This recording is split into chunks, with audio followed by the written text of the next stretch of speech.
Sam is saying, should we believe Extinction Rebellion's promises? And this is the news that broke today. Extinction Rebellion have said that they're going to stop their public protests, which have been obviously bringing motorways to a standstill, that kind of thing, because they have admitted that basically this doesn't achieve anything. And it doesn't. Well, actually, it does achieve something, Leo. It makes everyone really resent them and hate their cause. Yeah, and it's made, or it's contributed to climate change being such a partisan, divisive issue. It should be something. If climate change is happening, I think the climate is changing. I don't think it's entirely a bad thing, and I don't think, the government getting involved will make things better.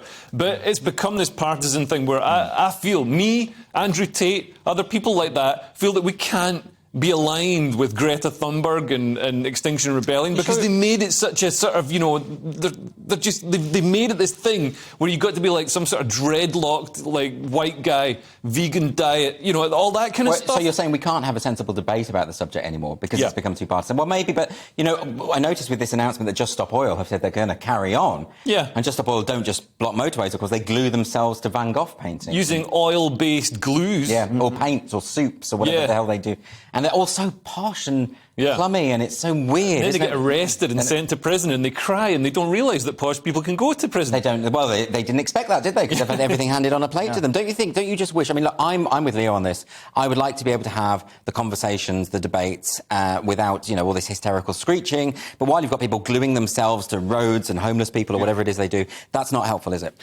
No, and I know this Extinction Rebellion people. You know them personally? Yes, I know them personally because I fought with them side by side when we were trying to save Peckham Green in Southwark.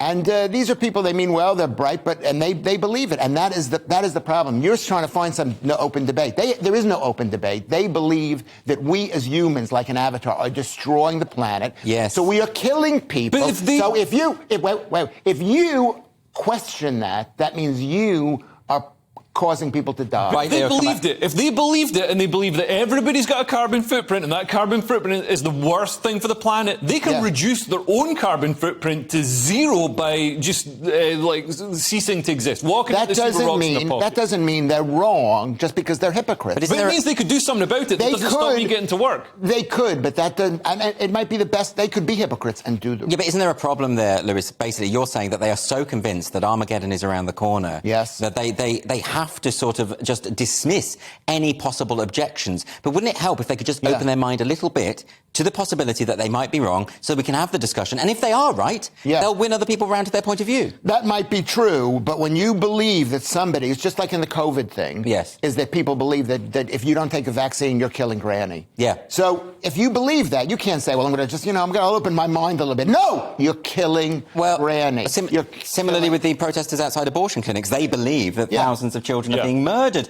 And if you believe that, you would do something about it.